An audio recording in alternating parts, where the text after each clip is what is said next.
আসসালামু আলাইকুম। আমি আবারও চলে আসলাম আরও একটি নতুন রান্নার ভিডিও নিয়ে, আর সেটা হচ্ছে আমার খুব প্রিয় এবং শখের রান্না। তো হচ্ছে আমি ফার্স্টে চিকেনগুলো ছোট করে কেটে নিয়েছি, তার মধ্যে হলুদ, লবণ, মরিচ গুঁড়ো, সাথে দিয়েছি গোলমরিচ গুঁড়ো, একটু জিরে গুঁড়ো, ধনে গুঁড়ো, সাথে দিয়ে দেবো টমেটো সস, ছোট এক প্যাকেট পিচ্ছি যে প্যাকেটগুলো থাকে, আর দিয়ে দেবো হচ্ছে সয়া সস। এরপর আমি এগুলোর মধ্যে একটু আদা রসুন বাটা দিয়ে খুব সুন্দর করে কুচলিয়ে কুচলিয়ে মেখে এটাকে রেখে দেবো এক সাইডে। তারপর কি করব সেটা ধাপে ধাপে অবশ্যই দেখাবো। তবে হ্যাঁ, ক্যাপশন এবং উপরে লেখা দেখে তোমরা বুঝতেই পেরেছো আমি আজকে কি রান্না করতে চলেছি। হ্যাঁ, ঠিক, আমি চিকেন বান রান্না করব, চিকেন বান বানাবো, খুবই মজার একটি খাবার এটা। তো তারপর ছোট্ট একটা কড়াই নিয়ে নিলাম, সেখানে অল্প একটু তেল নিয়ে সেখানে আমি চিকেনগুলোকে দিয়ে সুন্দরভাবে ভেজে নিচ্ছি। এটা কিছু করতে হবে না, জাস্ট তেলে একটু ভেজে নিলে হবে। ভাজতে ভাজতে চিকেন থেকে একটু পানিও ছাড়বে, সে পানিগুলো টেনে আসলে চিকেনটা অলমোস্ট সিদ্ধ হয়ে যাবে। দেন আমি একটা ছোট বাটি নিয়েছি, একটা বড় বোল নিয়েছি, সেখানে আমি নিয়ে নেব 1 চামচ হচ্ছে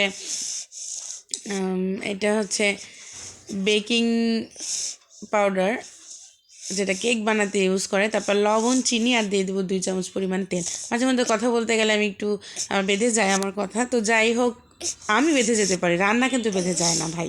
রান্না কিন্তু অনেক মজা করে করতে পারি আমি। এরপর দেখো আমি এটাকে খুব মিক্স করে নিলাম। আর আমার রান্না কিন্তু খুব ভালো হয়। আমার রান্না দেখে যারা রান্না করবে অবশ্যই কিন্তু একটা সাবস্ক্রাইব করে যাবা, চ্যানেলটাকে সাবস্ক্রাইব করে একটা লাইক কমেন্ট তো করে যেতেই পারো, তাই না? এত কিপটা কেন তোমরা, আমি তো বুঝি না। আচ্ছা, তারপর আমি দিয়ে দেবো এখানে ময়দা।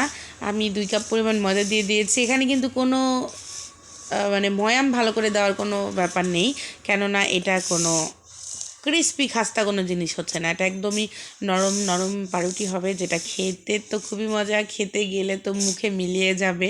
তারপর আমি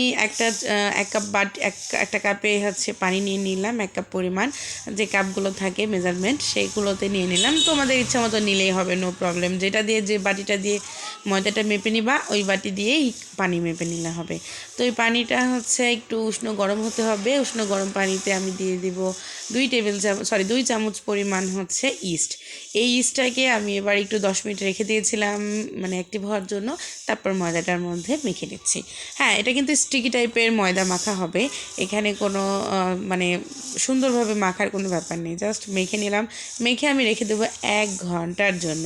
1 ঘন্টার মধ্যে কিন্তু আমার কথা বেঁধে যেতে পারে, ইস্টের কাজ কিন্তু বেঁধে যাবে না। ইস্ট কিন্তু 1 ঘন্টার মধ্যে ঠিকই অ্যাক্টিভ হয়ে যাবে।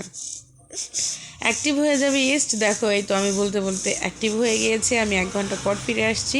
দেন দেখো খুবই সুন্দরভাবে অ্যাক্টিভ হয়েছে। এরপর আমি এটাকে চেপে চেপে ভেতরের বাতাসটা বের করে নিব। ভেতরের বাতাসটা বের করে নিয়ে আমি পরিমাণ মতো সাইজ করে কেটে নেব। আমি কিন্তু একটু বড় বড় করেছিলাম, পরবর্তীতে মনে হয়েছে ছোট ছোট হলে আরও বেশি ভালো লাগতো। তো তোমরা কিন্তু 2 কাপ ময়দা থেকে মোটামুটি 12টার মতো ছোট ছোট বান তৈরি করতে পারবা। আমি 6টা করেছিলাম। আমার বাসায় মানুষ কিন্তু 6 জন।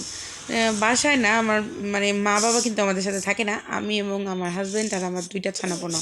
তো মোট 6টা বানিয়েছি বাবা মাকে দেবো জন্যে।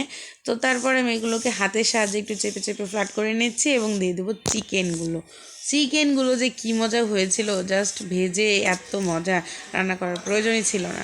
তো যাই হোক, এটাকে হচ্ছে চারপাশ থেকে ময়দাটাকে নিয়ে এসে আমি এটাকে সিল করে দিচ্ছি। কিচ্ছু না, জাস্ট লাগিয়ে দিলেই লেগে যাবে, একটু মুড়িয়ে মুড়িয়ে দিলে ভালো হয়।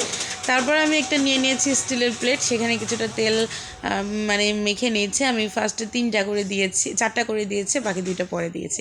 তবে হ্যাঁ, 3টা করে দিলে কিন্তু বেশি বেটার হতো, একটু ফাঁকা ফাঁকা থাকলে অনেকটা ফুলে ওঠে।